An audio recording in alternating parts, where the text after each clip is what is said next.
Oh, yeah. That's great. Oh, my gum. You could get dizzy on one of these. This net is rather like a purse. The purse string right on top here. Now, if you try and steady yourself, Yeah. I'll open the net. Raymond told me the net is held together with twine made of hair from cow's tails. See, this is the earliest form of trawl fishing. Is it? We have to try and drift downstream, Yeah. going at the same speed as the water. You only do the fishing when the river's either on the ebb of the flood? Yes, we don't fish when the tide is coming in, Yeah. and we wait until half the tide is gone before we start fishing. Can you feel that? Yes. Can you feel it? Yes.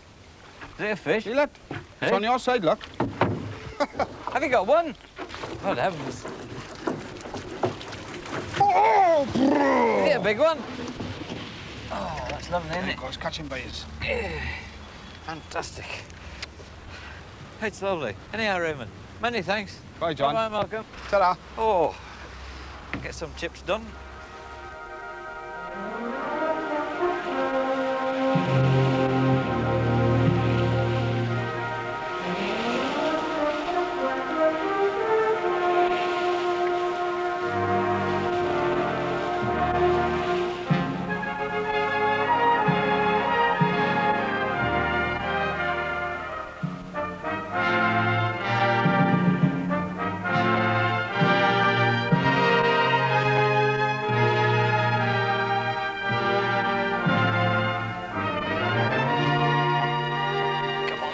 Ready your sea legs now, it's land legs. In fact, train legs, we've got a train to catch. In Porthmadog, we renewed our long friendship with the Fishguard Railway, and it took us right into the heart of North Wales.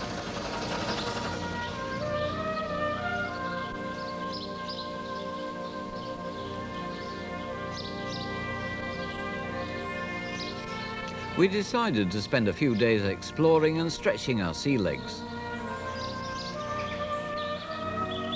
There's plenty of good spots for camping, and we headed for a field near the Clembarris Pass.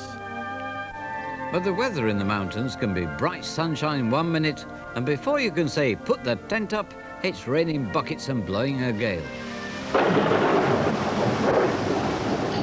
Right.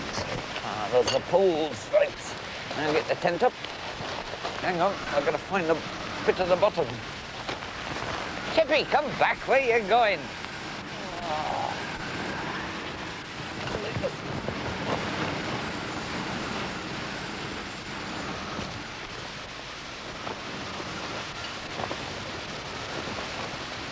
Look, now look, where these bits have got to go up the other end. Will you get... Oh, good heavens. Chip, hey.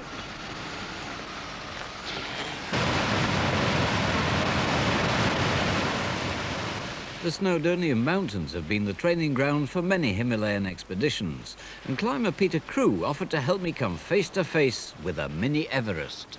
The climb we're going to do is called Bovine. It's, well, the name of an ox. Yeah. The tradition on this cliff has been to name climbs after animals, oxo, bovine, torero, that kind of thing. Is that great hunk of rock up there? Oh, that's where we're going to climb. Is it? It's called Clogwen ar Wenast, which means the cliff of the white slope.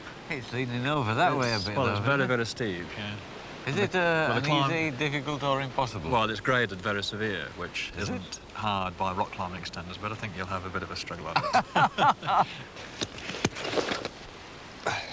Oh, the bits of string. All right, that's about all it is nowadays, isn't it? That's the most important stuff. Coffee? Coffee. Are there any spikes to knock in? No, you don't use spikes on a climb like this. You use these aluminium chocks, which slot into a crack Yeah. and wedge in. And then you clip the rope through the carabiner at the bottom. And that will actually hold me. Oh, yeah. Yeah, there's Right. breaking strain, there's several thousand pounds. They're much better than pitons. Are And they? they don't mess the rock up. Yeah. And then you can take them out. And as you can go. take them out and reuse them. So I've got to take them out as I go up. Well, I hope so. They cost a lot of money. What are those? Well, these are just slings that well, there's 1 or 2 spikes on this. So you drape it over a spike and clip your rope through it. And that means if you fall off, it breaks your neck. Oh, yeah. Oh, that. But you get the idea. As we go up, it gives me protection, and you'll need protection on this first pitch because it traverses across. Does it? So if you fell off without any protection on, you'd go for a big pendulum. Oh. But by putting these on, it limits the amount to which you would swing. It's a nice view. Shall we sit here for a while and have a look at it? Right, that's the carabiner. We're all tied up to each other. Screwed up. Right. Right, if you can feed this rope to me here, make sure it doesn't get tangled. Right. Put it over your shoulders. Yeah. Yeah? Over my shoulder? That's it. Yeah. Like that? Okay. Then we'll both go together. Oh, yes. Right. I took a firm hold of the rope and paid it out as Pete climbed the lower pitch. But that's your first really good hold. Fine. So you have a little bit of, you'll have to be careful with your feet as you come over this bit. Right. Okay? How far are you going before you stop? Oh, quite a long way up to that oak tree at the top of the ramp. All right. So we're out of sight, unfortunately. And then when you come across this bit, be careful to clean your feet. Yeah. Pete had carefully placed the chocks and slings on the face as he climbed. It was important for me to keep the rope taut so that if he fell, it would be only as far as the last sling. Once he'd reached the oak tree, he was going to belay himself firmly to a slab of rock. He'd then be able to keep a firm grip on my rope whilst I climbed. OK, climbing now.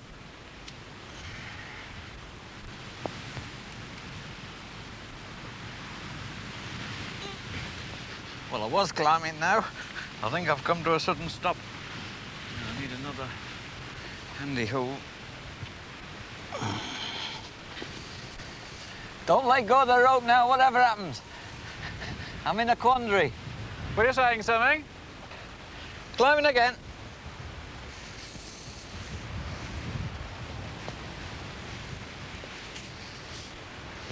No, I'm running out of handles again. Oh.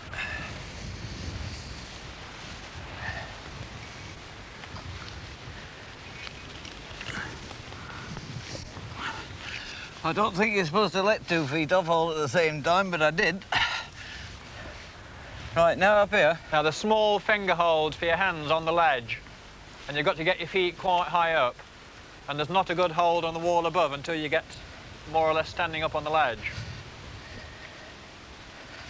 That's it.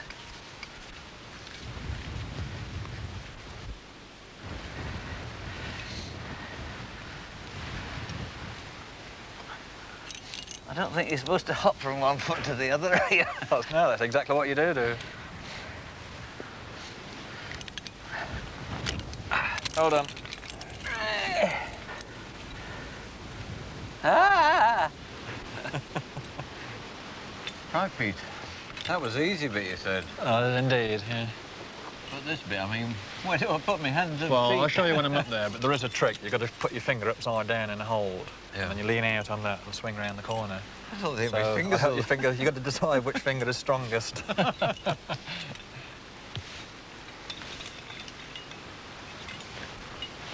Oh, that's quite a stretch, is that bit, isn't it? Yeah, this is where it starts to get hard now. And just in there's chalk all over it. Can you see how that little spike is white? Yeah. The thing now is that people use gymnast chalk on the hands to stop the sweat. Oh, yeah. And so you can always tell where the route goes because you get little patches of white chalk everywhere. There's the hole where you put your finger in. It's up there, yeah? In there? Get the idea? Yeah. And then you're going to put your right hand onto that jug there. Yeah. And your feet up to this sloping hole there, look. Are you a gymnast as well, or a contortionist? I could see from Pete's hand-to-hand moves how important a good sense of balance was going to be. The rest of it is really steep like this, but you've got fantastically good holds. Yeah.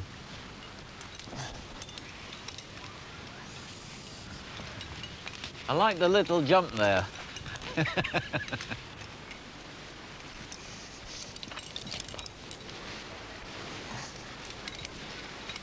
If you want to rest here, John, you can put your elbow in this crack and it takes some of the strain off your forearms. Lovely. And then this bit up here is a layback. There aren't any horizontal holds, but you get sideways holds. You Yeah. watch how I do it, yeah? Right.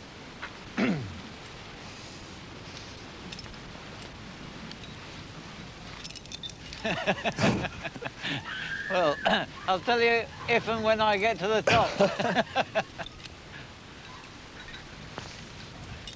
As soon as Pete had secured himself at the top, it was my turn. Climbing now, Peter! I'd watched Pete's climb pretty carefully, so I tried to follow in his footsteps. It was going to be a struggle. Right then. There's a ledge. There's a foothold. Back.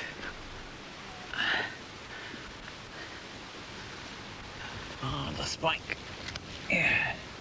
Got the spike. Got the foot in there. The finger.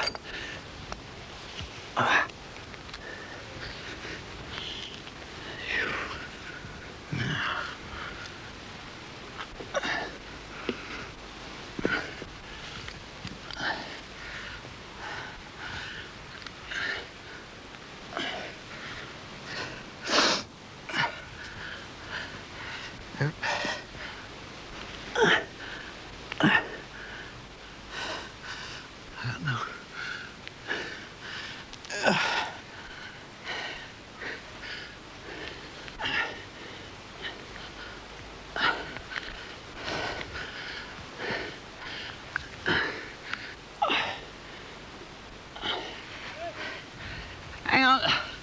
I'm just taking a breather.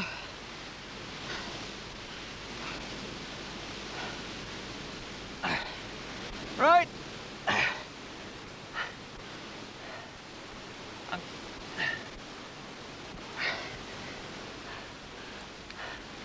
I'm coming up to this first sling.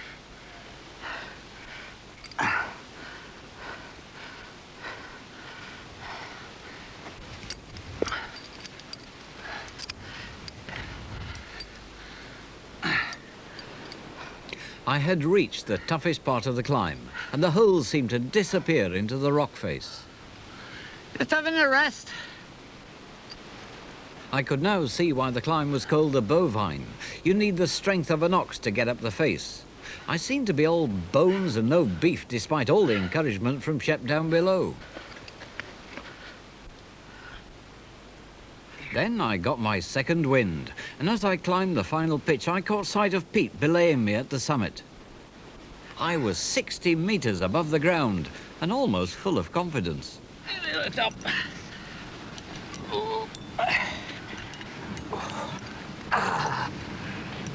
Well done. Is this Everest? Everest is much easier than this. Is it? We'll do that tomorrow, shall we? Oh, my God. The long climb had taken it out of me, and as Pete headed off into the sunset, we made our way back down the Clembaris Pass to our waiting tent. Now all we needed was a rest and a right good read. Right then, remember those Irish jokes I told you about? You even laughed. Well, I've got some Welsh ones here. Their sense of humour's slightly different. How about this? Notice outside London Theatre, the part of the Welshman has been filled. The die is cast. Here, oh, there's another one. Look. Item in a Cardiff hotel bill. Wear and tear of mirror, 10 pence. Wear and tear of mirror, 10 pence. Next morning, we took a stroll in search of no man's land. By heck. Look at that lot. I think we're at war.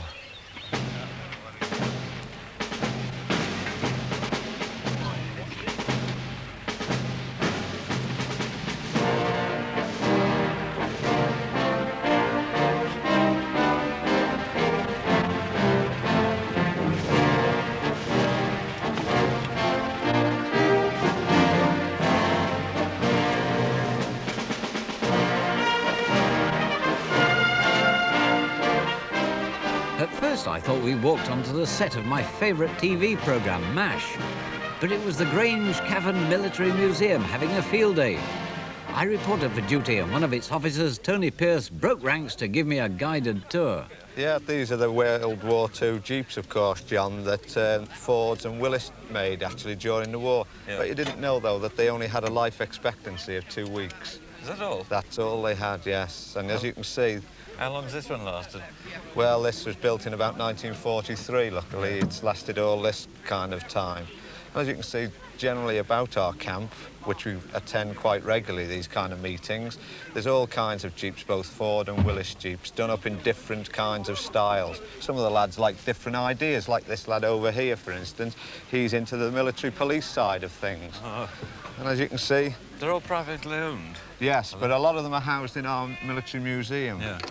Up with the old bonnet. As you can see, it's all original. There's no BMC engines in here, I'm afraid. We try our best to keep these vehicles in original running condition. Yeah. And we try to keep up with the spares of the times, but they are getting more difficult, of course. What about finding these vehicles? Every vehicle here, John, has a story of its own. Yeah. For instance, this QL Bedford, this radio truck, was once a caravanette. It was used actually on the road for taking people round on their holidays. Is it? This is Dave's, this. This is one that, you know, he's built up himself. He actually runs this daily. Yeah. This is on the road all the time. He made this gun himself and everything. As you see, he's doing a few alterations isn't it to a real it. gun? Oh, no, no. We don't actually have real guns as such. They're all replicas. Yeah. We're not allowed by law to have real guns at all. Tony's own pride and joy is a 3-ton armoured vehicle nicknamed a dingo. As you can see, it's kind of cramped in there, isn't it? Yeah, there's not a lot of room. Well, that seat that you're going to sit on actually telescopics. It goes up and down, which you'll discover later. Oh. Got the helmets as well. Oh, yeah, that, of course, is an American helmet. That's the inner of an American helmet. I don't know whether you realise, but they actually wore 2 helmets in combat. Did they? An inner and an outer. Oh. So you're learning Nice. a bit every day. Well, as you can see, John, it's not quite like a normal car. The steering wheel is offset, and so is the seat. That's because if you want to go at 50 miles an hour or 55 in reverse, you simply just turn your head and look through that hole under there. How do you start it, though? Well, that's another thing, you see. First of all, we have to put it in to a gear, switch the ignition on. We have just the normal kind of light. Make sure it's in neutral there. Did you feel it surge then? Yeah. That's the fluid flywheel connecting. And then we just simply select it, but it won't go until we actually bang the pedal down and accelerate it away. Oh, And of okay. course, take off our handbrake. Yeah.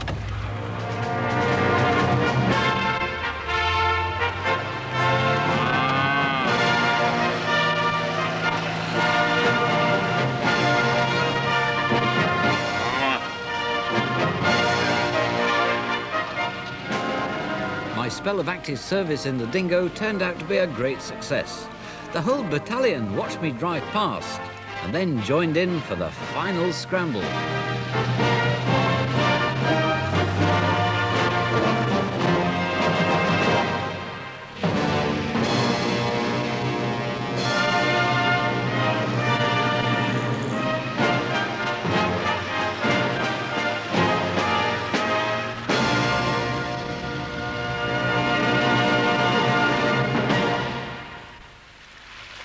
The Welsh language is as old as the hills, and before my next encounter with 105 men of Harlech, I needed to find a book that would give me a few helpful hints. Right. Oh, these are nice, aren't they? Oh, look, the Captain's Guide. Sit there, choose a postcard. Look, how about that one? This is it, the Captain's Guide. Simple Simon's map. Here we are.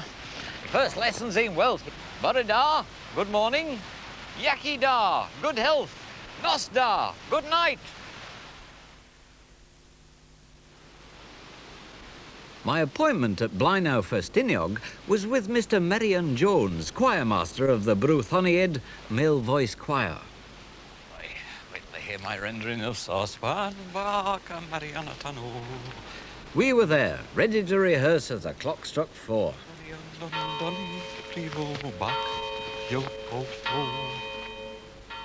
Can you sing a scale? La la la la la la la la. Right? La la la la la la la. Wait a minute. Ba. Just give us a scale. La la la la la la la la. Yeah. Do you normally do it with your mouth closed?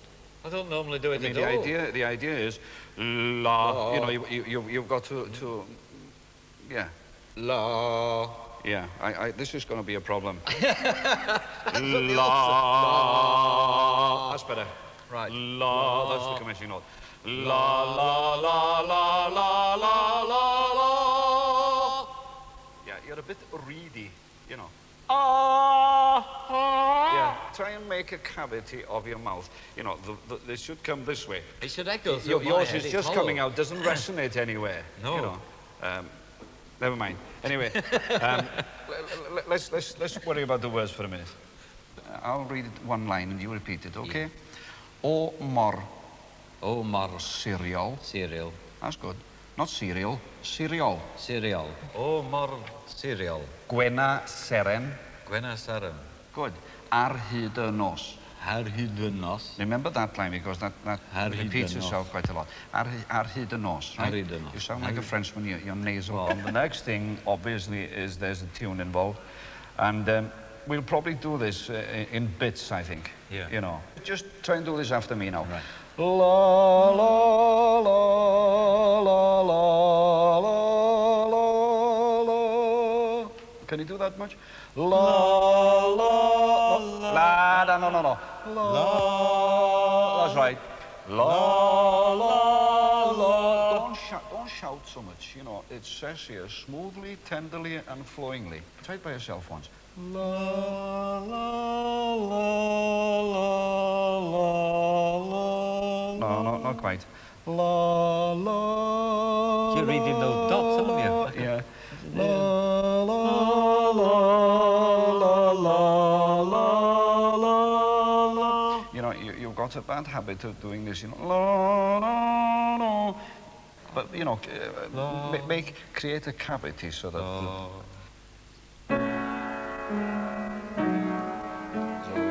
Let's pick up the note first of all.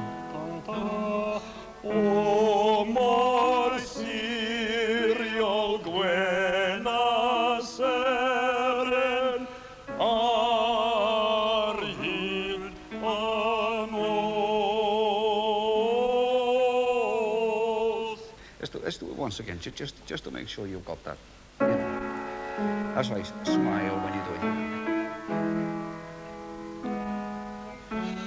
O mor cereal gwena seren ar hyd y nos.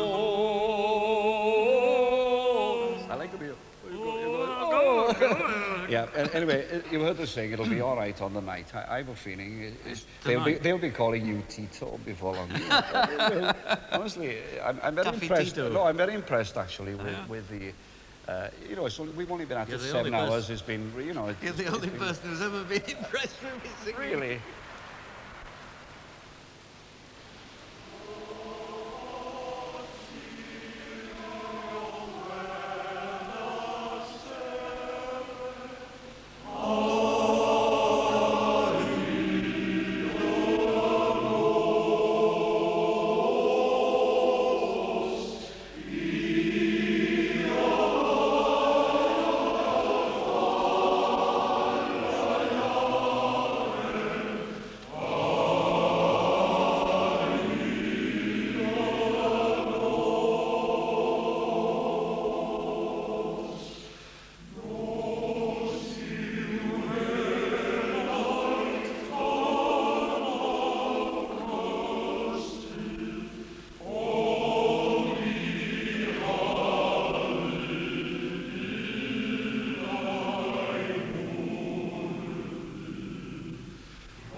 Be a welcome in the hillsides. There was a welcome in the hillsides, wasn't there, Dog? Hey, by gum, chef, we had a grand time there.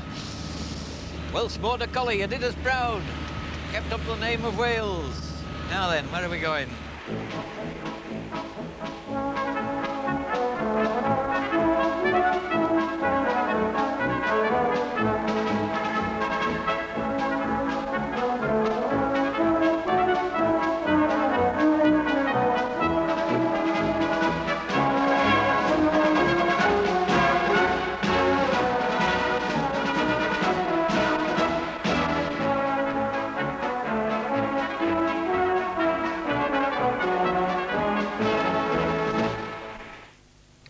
And the captain and his mate will be continuing their journey round the British coastline tomorrow morning at the same time, 9:20.